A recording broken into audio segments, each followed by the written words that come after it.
सत्संगाची प्रेमाने बोला.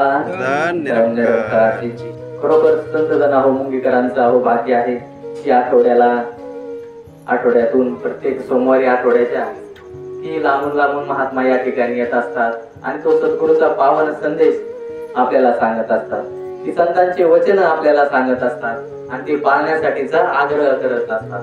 कारण की संतांचा महिमा करण्यासाठी संतच व्हावं लागतं. संतांचा महिमा तो बहु दुर्लभ, शाब्दिकाचे काम नाही येते. बहु दुधड जरी झाली म्हैस गाय, तरीच होईल काय काम देणं. की संतांचा महिमा जाणण्यासाठी पाहण्यासाठी आपल्याला संतच व्हावं लागेल. आणि सद्गुरु माता सुदीक्षाजी महाराज यांनी आपल्याला संत बनवलं आहे. की एखादी गाय किंवा म्हैस कितीही दूध देत असली तरी सुद्धा तिला काम देणं म्हणता येणार नाही. त्याचप्रमाणे संतांचा महिमा जाणायचा असेल तर आपल्याला संतच व्हावं लागेल असेल. पण संतांची अवस्था कुठपर्यंत होती? संतांनी जन्माला आणि मृत्यूला दोन्ही सोहळा मानलेला आहे. पण आपली अवस्था अशी आहे की आपल्याला जन्म झाल्याच्या नंतर किंवा एखादी गोष्ट मिळाल्याच्या नंतर आनंद होतो, पण ती वस्तू आपल्या हातून गेली की दुःख होतं. एकाच्या घरी पाहुणे जेवायला येणार होते. पूर्वीचा काळ होता, त्यावेळेस काय पत्तरवाळ्या वगैरे असं काही नसायचं. आणि त्याच्या घरी पाहुणे येणार होते म्हणून तो एका केटर्स कडे भांडे भाड्याने आणायला गेला. केटर्सने विचारलं किती पाहिजे? तो म्हणे 100 ताट द्या, 100 वाट्या द्या, 100 तांबे द्या. आता केटर्स म्हणलं ते मोजून देणार आणि मोजून घेणार. त्यांनी मोजून भांडे दिले, त्यानं घरी भांडे आणले आणि ते पाहुणे आले, जेवून गेले. त्यानं संध्याकाळी भांडे धुतले, पडवीत वाळू घातले आणि दुसऱ्या दिवशी ते भांडे घेतले आणि केटर्स कडे नेऊन द्यायला गेला. आता केटर्सनी मोजून दिले होते, ते मोजून परत घेणार. 100 ताट नेले होते ते 120 भरले, तांबे 100 नेले होते 130 भरले आणि जे वाट्या नेल्या होत्या त्या 100 नेल्या होत्या त्या 150 भरल्या. केटर्स म्हणे तुम्ही तर 100 नेले होते, हे जास्त भरले. ते म्हणे काय झालं, तुमच्या भांड्यात एवढी जादू आहे म्हणे. रात्री भांडे धुतले, पलवीत वाळायला ठेवले आणि ते त्यांना मुलं झाले म्हणे. ते वाढले, व्याले ते असं का? आता त्याला आनंद झाला, त्याला तरी काय करायचं, जास्त भांडे झाले. 100 नेले होते 120 130 150 झाले.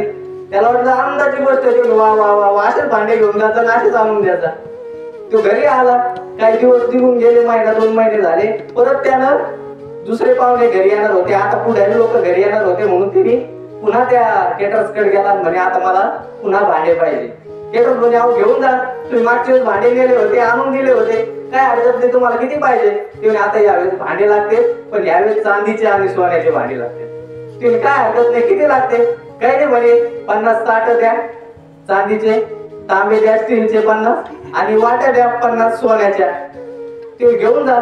घेऊन गेला.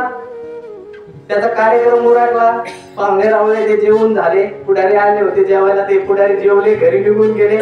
यानं दुसऱ्या दिवशी भांडे घेऊन गेला.